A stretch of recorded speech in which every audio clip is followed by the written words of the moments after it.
आपण पाहू शकतोय स्मृतीस्थळी अजित पवार यांना वंदन करून मुख्यमंत्री देवेंद्र फडणवीस हे आता सभास्थळी जातील। सुनेत्रा पवार यांच्या प्रचाराचा प्रचार सभा सांगता सभा आता पार पडते आहे आणि या ठिकाणी मुख्यमंत्री देवेंद्र फडणवीस यांच्यासोबत अजित पवार यांचे पुत्र पार्थ पवार ही उपस्थित आहेत। केंद्रीय मंत्री रामदास आठवलेही असल्याचं दिसतंय।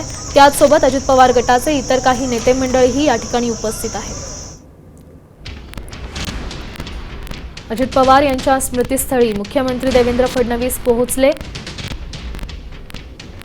वंदन करून ते आता सभास्थळी जातील। सुनेत्रा पवार बारामती पोटनिवडणूक लढवत आहेत। ही निवडणूक बिनविरोध व्हावी याकरता देवेंद्र फडणवीस यांनी प्रयत्न केले, मात्र ही निवडणूक बिनविरोध होणार नाहीये। मात्र त्यांच्या प्रचारासाठी मुख्यमंत्री देवेंद्र फडणवीस हे स्वतः बारामतीत पोहोचलेले आहेत।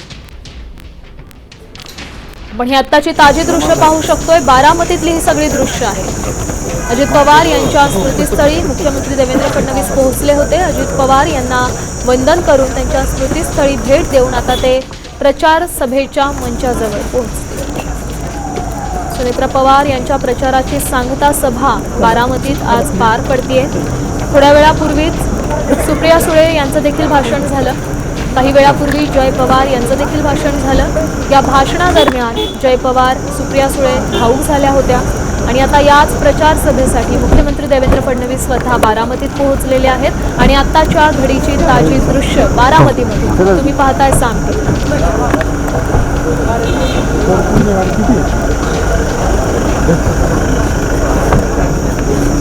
पवार यांच्या स्मृतीस्थळावरून मुख्यमंत्री देवेंद्र फडणवीस हे रवाना झालेले आहेत। थोड्या वेळापूर्वीच ते बारामतीत दाखल झाले आणि सर्वप्रथम त्यांनी अजित पवार यांच्या स्मृतीस्थळाला वंदन केलेलं आहे आणि त्यानंतर ते सभास्थळी पोहोचण्यासाठी रवाना झालेत।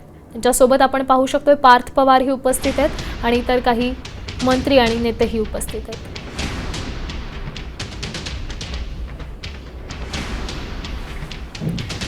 बारामतीची ही पोटनिवडणूक बिनविरोध व्हावी यासाठी मुख्यमंत्र्यांनी अनेक प्रयत्न केले, पण ही निवडणूक